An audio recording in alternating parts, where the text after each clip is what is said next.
I was born on November 2nd, 1755, in Vienna, Austria, as Maria Antonia Josepha Johanna. My journey into the world of royalty began when I was just a child. As the youngest daughter of Empress Maria Theresa of Austria and Emperor Francis I, I was destined for a life of grandeur and power. My early years in Vienna were filled with the joys of childhood, but my fate was sealed when I was betrothed to Louis Auguste, the Dauphin of France, at the tender age of 14. In 1770, I left my Austrian homeland behind and embarked on a grand journey to the Palace of Versailles, where I would soon become Queen of France. My life at the French court was both enchanting and challenging.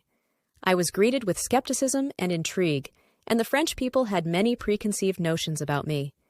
The extravagant fashion and indulgent lifestyle I embraced were misunderstood by a nation grappling with financial hardships. I have often been quoted as saying, "Let them eat cake," although there is no concrete evidence that I ever uttered these words.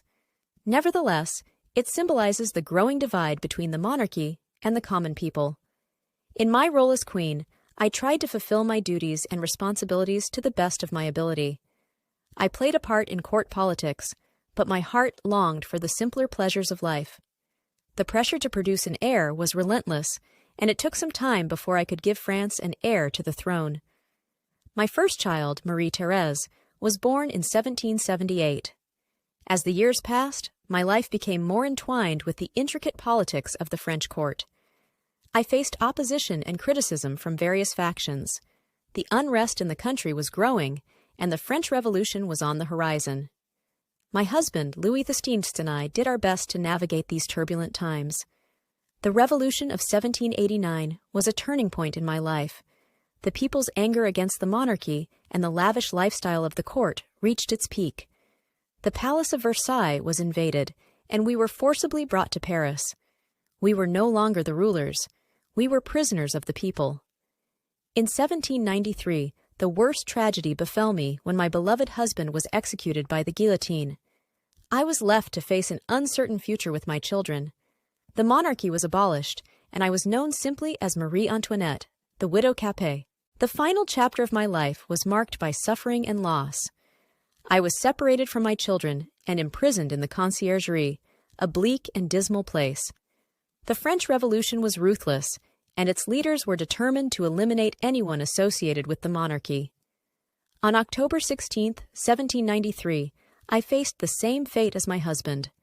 I was led to the guillotine, and my life came to a tragic end. I faced my death with dignity and courage, knowing that my place in history was secured, whether as the extravagant queen or as the symbol of a collapsing monarchy.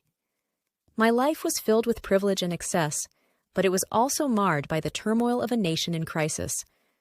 I have often been portrayed as a symbol of decadence, but I hope that history will remember the complexities of my life and the challenges I faced. My story is a reminder of the ever-changing tides of fortune and the power of the people to shape the course of history. If you enjoyed listening to my story, please subscribe and leave us a comment down below expressing your thoughts. Share my story with your family and friends. Until next time, take good care of yourself.